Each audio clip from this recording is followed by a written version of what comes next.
So we cut all this back. We cut all this out of our equation just to be down to the kitchen, laundry room, and bathroom.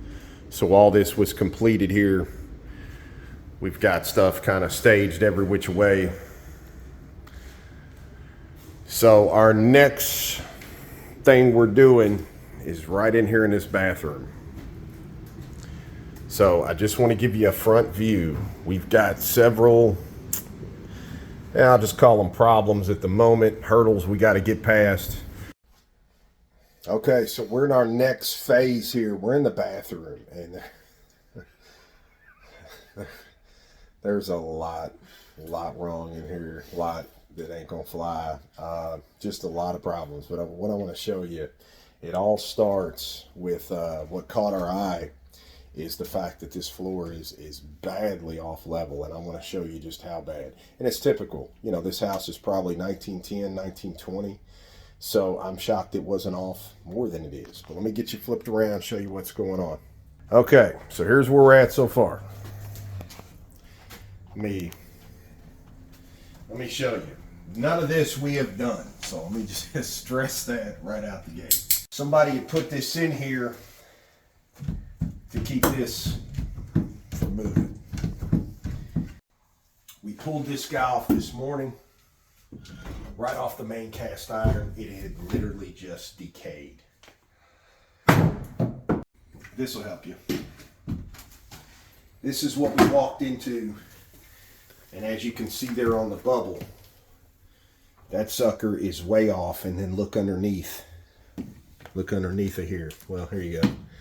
So that just tells you there ain't no kind of tub, shower that we're going to build, you know, on anything this skateboard ramp. So many breaks in this cast iron. Tom, show them right over here. Be careful, I almost fell. Right back there, all that cast iron is just deteriorated. So in other words, when water comes rushing through and gas follows, because of this slatted floor and all that, it would have been a matter of no time. If this would have fooled somebody and a toilet would have actually set down here, all that, with that not P-trap, not vented, this not even being correct, just the obvious problems you're going to have on the finished side when all this is built, done, and everything, it was just going to be a nightmare. You'd have smelled gas in the home, you'd have never got rid of it, and then that late in the game, you are tearing things back out. It's very costly, so we're glad we came in here and took up this section of subfloor that got us to see all these problems, get with the homeowner, let her know what she's up against. And like I said, some top-notch master plumbers are going to come in here, and they are going to replumb this entire house from ground zero. Everything's going to be brand new. This cast iron is just completely deteriorated. When you walk downstairs in the cellar, it just, the deterioration just keeps going. So it's just it's a bad deal, but we are glad that it's all been caught on the front side. This is going to be a gorgeous bathroom when it's done. Just got a long ways to go. So we just wanted to bring you all into our world and kind of show you what was going on. This floor back to level. This was the easiest way to go about it. I just want to tell you about what's going on. You can see in each one of these bubbles that these are level all the way, including the digital guy. Then what you want to do, what we did was set this is our highest point.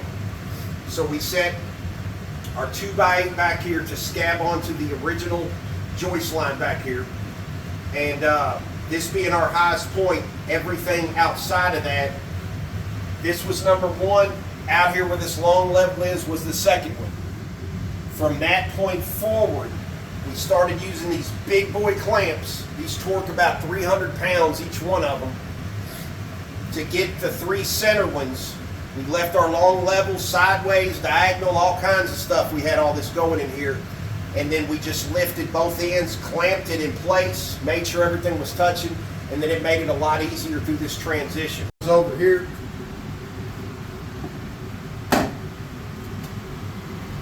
And then this guy, we get them all.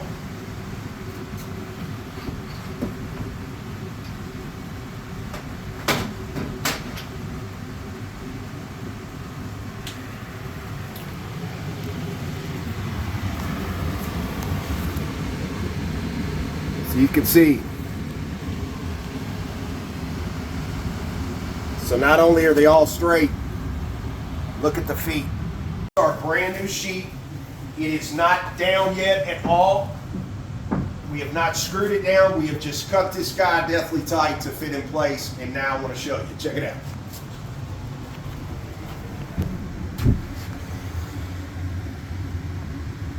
There it is. I mean, straight as all get out. So now that we've accomplished that, and believe it or not, all this new plumbing, the entire house got replumbed. It's all up to code now. There was no salvaging any of the old stuff. It was just badly beaten up. This is a cellar that we are over, and this is the high spot in the cellar. So if we would have covered up this subfloor, the master plumbers would have never been able to get back here to these back two channels to actually get all this stuff plumbed. So now that all this is taken care of, now we're back in here getting ready to cover up this floor. Hopefully you can see outside of my shadow.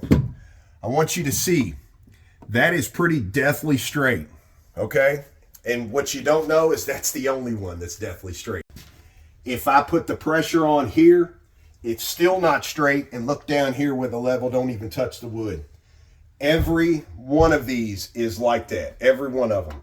So that is why it is so crucial to be completely square and plumb when you're dealing with large format tiles, or any tile for that matter.